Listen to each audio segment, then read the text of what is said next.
Welcome to the deep dive. Today we're looking at something a bit different. We're taking text from song lyrics, specifically Anna Clendening's I'm Trying, and treating it like a source document. Right, looking at it purely as text that describes a really deep, often hidden human experience, that internal struggle. Exactly. Our mission here is to unpack let's call it the emotional architecture of this text, especially that really intense, almost painful gap between how things look on the outside and the chaos happening inside. That contrast is key. It's about, the performance of being okay. Yes, the functional necessity of the lie, as you put it before. And this document, it doesn't really ease you in. It just drops you right into this gray area. That ambiguity. Okay, let's unpack this. The opening lines really set the stage. I've been beside myself in between okay and needing help. That phrase, in between okay and needing help, it captures so much, doesn't it? It's not sick or well, it's this constant wobble. A state of flux. Yeah, and think about the energy that takes. Just existing in that almost falling apart state, holding it together, it's exhausting. And then right after establishing that instability, there's this almost desperate search for a landmark, for some kind of measurement. The text says, questioning someone, tell me when my rock bottom hits. Right, which is fascinating. What does that actually mean, asking for rock bottom? Well, it's not necessarily wishing for the worst, I don't think. It's more like needing to know the floor. If you know where the bottom is, theoretically, you can push off. Ah, okay. So it's about finding a limit in something that feels limitless, like the despair. Exactly. But asking when it hits, that suggests you've lost all sense of scale.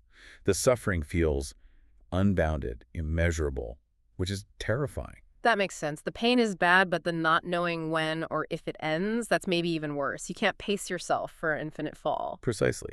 And the text confirms this feeling of ongoing descent, right? It says, every day feels like a new low. It's relentless. But then almost immediately, there's this counterpoint, a flicker of resilience. Yes. Right after new low, it says, but I'm finding my footing as I go. That's the paradox. So you're sinking, but you're also adapting, learning to walk on shifting ground. It suggests that the fight itself becomes the norm. Not really recovery, more like ongoing damage control. Yeah. Constant adaptation. Which sets up this adversarial dynamic. It's not just sadness, it's a battle. Fighting demons as they lean in. That imagery is active, it's combat, it takes constant effort. And the commitment seems total, even if things keep falling apart.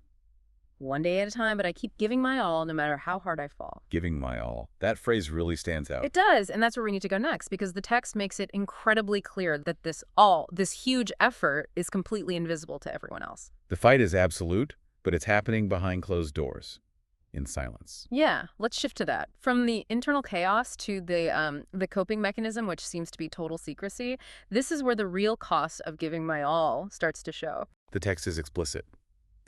I carry the weight in silence. No one would ever know I face it alone. Wow, no one would ever know. Why is that silence so important, do you think? Why hide the struggle? Well, sometimes, maybe often, that silence isn't just a byproduct. It's functional. It's necessary to keep up the appearance of normalcy. The facade. Right.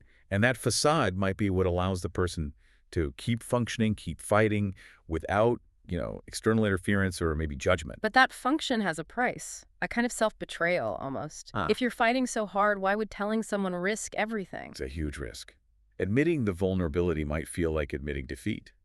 Or worse, it might make the internal instability feel real in a way that's unbearable. So the silence protects something. Protects the person. Yeah. Or protects the chaos itself from being exposed. That's a great question. And the text shows the narrator is acutely aware of this tension. The pain of the lie itself. Yeah, those lines. Oh, I hate that I keep on lying because something inside me dying. No one would ever know I face it alone. See? Hate that I keep on lying. The lie is agonizing, but it's maintained. Why? Because the alternative, revealing that something inside me dying, feels impossible. That's the part that cannot be shown. So there's this incredible internal conflict, putting in maximum effort to survive while hating the lying that enables that survival. It's a terrible bind. The external performance feels mandatory. Even though it's contributing to the internal decay, it's like your survival strategy is also slowly killing you. And if you, listening, have ever felt that pull, performing wellness when you're struggling, you get how much energy that takes, maybe more than the struggle itself sometimes. It's a constant negotiation.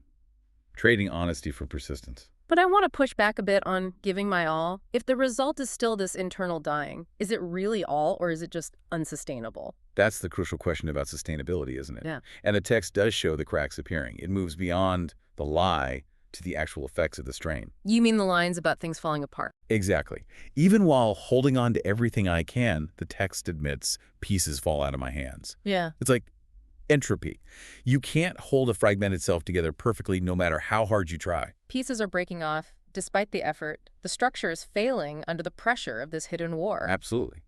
And it confirms there are hidden parts, damaged parts. There are parts of me that you'll never see. These are the pieces falling, the ones being hidden. The ones the silence is meant to conceal. And this hiding, this immense effort, it has a stated consequence, a really serious one. Got me losing my sanity. Yeah. That's not just poetic language. It sounds like a description of psychological breakdown, the cost of managing the internal fight and the external performance simultaneously. So the price of giving my all in secret is potentially your own mind, is the only way to keep fighting the demons to sort of lose yourself in the process. That seems to be the implication.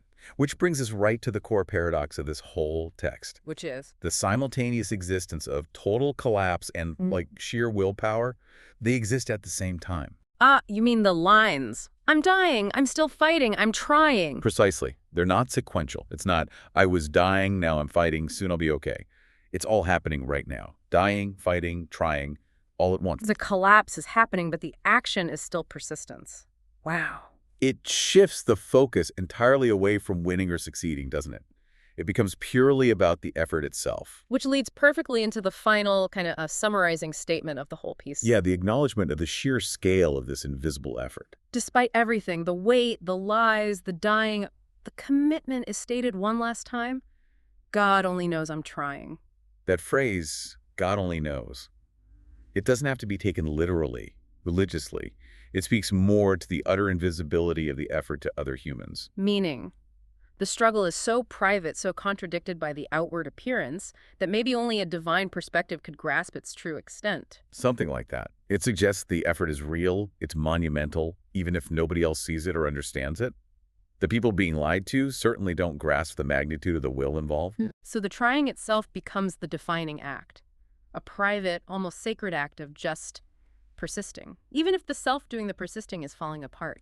Exactly. The commitment is witnessed somehow. Yeah. Even if not by people. So this deep dive really shows us a snapshot, doesn't it? Someone navigating these continuous low points. Fighting internal demons, fighting the need to perform normalcy. Fully aware that the performance is a lie, covering up a genuine collapse. And yet, just refusing to stop, refusing to quit. The key is that persistence, even knowing it's failing in some ways. Yeah, the self-awareness of the struggle, combined with the refusal to give in. So, thinking about you, the listener, if you carry your own weights in silence, what can we take away? I guess first that space between okay and help is real and it's exhausting. And that the internal fight is necessary, even if unseen. And that the silence, while maybe functional, has a really high cost. Definitely. And it's important to note this text doesn't promise a happy ending. There's no, and then I got better. No, not at all. It doesn't offer recovery, just persistence. It validates the sheer effort involved in just keeping going when things are incredibly hard and nobody knows. Which leaves us with a final thought to chew on. Considering how intense the effort is giving my all while also dying, if that silence, that hiding, is the only way you feel you can keep fighting, does preserving yourself sometimes require deceiving yourself, or at least deceiving others? It's a tough question. What's the ultimate cost of that hidden effort?